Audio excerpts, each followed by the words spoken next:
It's been another bad day for US stocks, with markets dropping again on Tuesday amid uncertainty caused by US President Donald Trump's sweeping trade tariffs. Despite a strong start, markets again dipped into the red, this after a deadline issued by Trump to China to remove its retaliatory tariff on US goods passed without any action by Beijing. Market investors are uncertain whether Trump will ease up on his trade war or continue with stiff international import levies. We'll speak to an analyst in a moment, but first, this wrap-up. Millions of people. Will President Donald Trump escalate his trade war?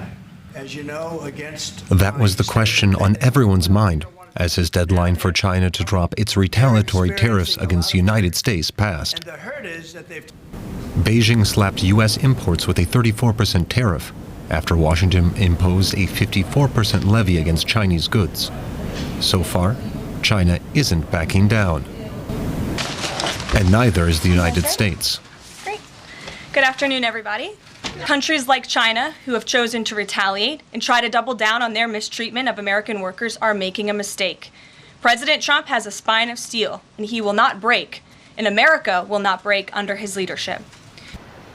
While investors continue to eye the brewing trade war between the world's two biggest economies, markets in Asia clawed back some of the recent massive losses. As did markets in Europe. Germany's DAX index closed 2.5% higher. Analysts say some of the gains are thanks to investors pulling money out of the United States in favor of countries with more predictable business policies. But they warned the turbulent times are likely to stay. You can't speak of relief yet. It's more of a breather. People are looking with excitement to the United States, where another conflict with China is imminent. It could still escalate further with the tariffs, and so people are glad that they can take a breather at the moment after the turbulence of the last few days. But that turbulence is still dominating the headlines in the United Kingdom, where newspapers warned panic and turmoil were dragging down financial markets. For the annual As business and financial leaders warn tit-for-tat tariffs could trigger a worldwide recession, Trump's chief trade representative told Congress that the tariffs were bearing fruit, a sign Washington's growing economic protectionism could affect trade for some time to come. And to shed more light on this, I'm pleased to welcome Wall Street correspondent Reid Alexander to DW. Reid, good to see you. China hasn't yet reacted to Donald Trump's tariff deadline. What do you think is going to happen next? I think we're going to see the tariffs probably go through. The Chinese are threatening to significantly increase tariffs on U.S. imports. Obviously, the United States, you just heard from the press secretary at the White House there saying President Trump has a spine of steel and, won't break. We have two immovable sides here, both of whom are presented with a great deal of opportunity. I think in the short term, we probably see these tariffs go through because it seems like the United States is prioritizing interactions and negotiations with Japan, Korea, and other kind of neighbors in China's vicinity. Then perhaps they may move on to sit down with China. But right now, look, the United States is the single greatest importer in the world. China is its biggest, seller, its biggest client.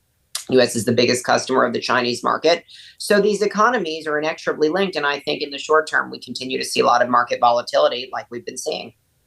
And if things do proceed as you've just outlined, what could the geopolitical impact of that be? I think we will see a more bifurcated world. Right now, the United States is not really making anybody happy with this trade war. But a lot of countries, particularly in developing regions, developing economies, could be pushed further into the global zone of influence that China is establishing. China already has significant interests in areas like Africa, where its Belt and Road Initiative could be scaled up, in order to increase supply lines, logistical groundwork that would enable the movement of goods and services.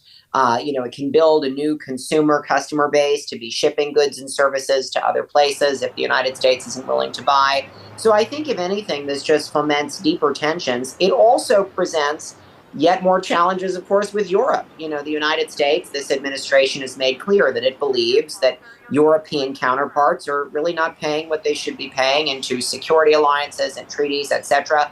I think this only exacerbates those tensions. I want to ask you about one of the specific claims that Donald Trump is making about the tariffs. He's saying that the US is taking almost 2 billion euros, I guess around dollars, the same amount, a day from these tariffs. Do we know how true that claim could be? Offhand, I don't, but, it wouldn't be unusual for this administration to misrepresent certain figures or inflate certain figures. Look, they've done that a lot in order to justify their position. So I can't really say one way or the other. Yeah, fair enough. Now, approval ratings of Donald Trump's handling of the economy, according to opinion polls, are sagging. Could any of this change his mind when it comes to how he implements these tariffs going forward? Donald Trump has historically been susceptible to polling data and numbers that provide some sort of a referendum on how he's doing.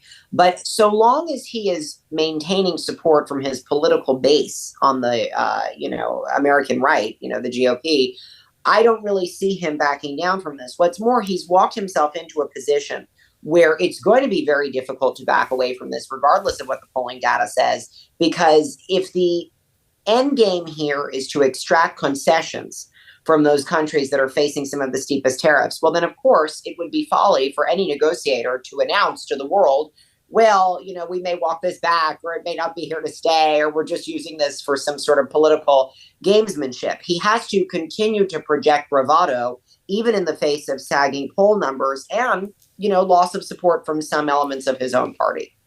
Yeah. You've just spoken about an end game. The White House has told countries worldwide, bring us your best offers, basically, and President Trump's going to listen. Do you think countries are going to listen? Yes, I do. I think a lot of countries really don't have a choice, and I think the countries that have something to offer will be the ones that he listens to. India has made clear that they would like to find some sort of middle ground here, or they may offer some concessions. The Japanese, if you were to take a look at the Nikkei, recovered a little bit because there is a thought process that, Japan may also be one of the countries that will walk away with better terms. I think, unfortunately, the people who are really going to be struggling are citizens of those countries that don't sell much to the United States and don't have much to offer that would matter to this administration. Some of the steepest tariffs have been slapped on African countries like Lesotho. It's going to be very difficult for them to negotiate a way out of this.